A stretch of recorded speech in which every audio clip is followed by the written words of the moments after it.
In today's episode, we're going to talk about how to heal yourself with Karen April.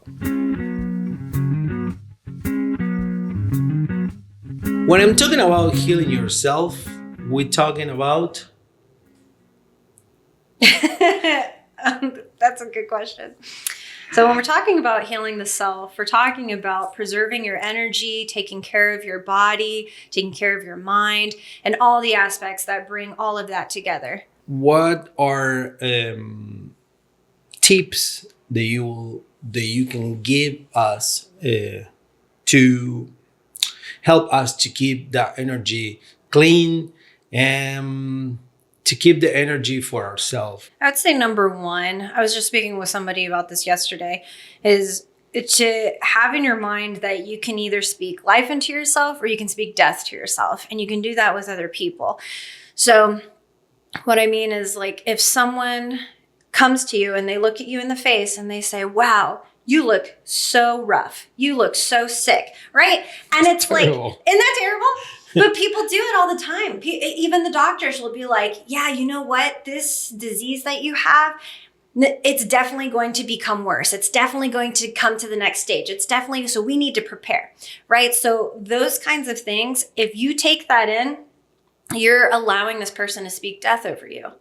And you can do that to yourself, right? So being careful about what you're allowing to absorb, accept, take in, whether you're speaking or someone else is speaking, because you can go up to somebody and you can either say like, hey, you look pretty rough today, or you can say, hey, do you want a hug? I love you, right? So you're speaking life, you're speaking hope.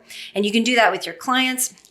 You can do that with your friends. You can do it to yourself when you look in the mirror, when you're just thinking to yourself. If you tell yourself, I'm stupid, when you mess up, or you're mad at yourself for being, not your best, you're speaking death over yourself. So what I'm beginning here is like the importance of the words itself. Like your tongue can be a knife or could be a cloud. Totally. Right? In social media, it does a lot of that to like ultra focus into negativity. It's like it's like normally people don't repost if, I don't know, a zebra give birth of like 5 cubs and like they're jumping around and they're happy. People don't repost that thing. I mean, it's kind of crazy. And it's a collective thing because I'm 46 years old and I grew up without internet. So you will only be capable to reach the information or the things that you will witness or the things that you will be exposed to. And those things will be demographically related to where you are. But that's it. Like even so, because I'm from a different country and living here, I live 10 years in Europe and I can see so I have friends that I constantly speak from different parts of the world, and news, they're like a boom in here, doesn't even exist in other places. And it's crazy how that is and how powerful, like you said, the word is, right? Like what someone tells you and stuff like that. So we should use that for a better way than what we're doing right now. Definitely. And with the tendency for us to focus on the negative, I think is this is very really good tea. Thank you. Oh, you're welcome. I'm glad you liked it. Yeah. But I think our tendency to focus on the negative is a very primal and natural thing. Because if you think about it, as how we protect ourselves, right? So naturally, we're going to focus on the negatives that's happening around us so we can address that, clean it up, move forward, right? But the thing is that we're already in a society where we have shelter. We have safety. We have medicine. We have all the things that we need. But biologically, we're still attracted to the negative, thinking that we don't have the solution. We don't have the support. We don't have this. And it's very natural. But I would invite I would invite you, when you feel yourself focusing on all the negative things, or when your social media feed is all of this darkness, remember that there's still love in the world. There are still people that care. There are still people with compassion. That still exists. So even with all these things that we're seeing on the news and on our phone, there's always the inverse happening.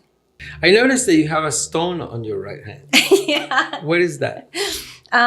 It's, I don't know what kind of stone it is, but it has a serpent on it, and it's very smooth and soft, and I thought it'd be very good to No, I don't want to touch work your with. stone. You should touch yours. it. Oh, really? It's soft. Oh, thank you. I appreciate it.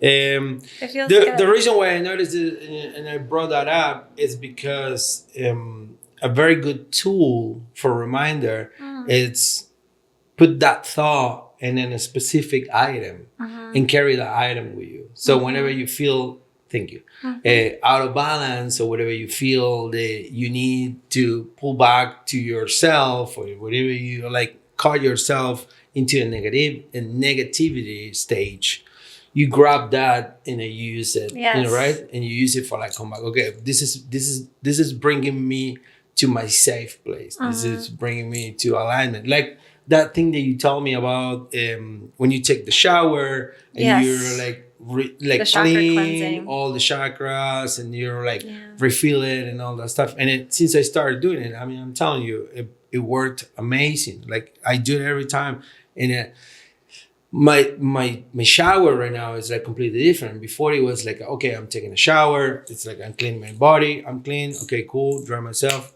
Good to go. Now I feel full and clean.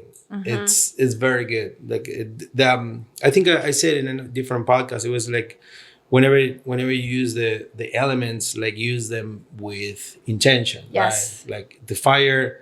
Yeah, it can burn. It can use it for like heating up some food and other stuff, but you can use the fire for like burn things and let them in the past. Yes. Same with the water. Like you can use the water just to like do something, or you can use the water for like for real cleanse yourself, like clean your energy and clean everything. It's like use it for grounding.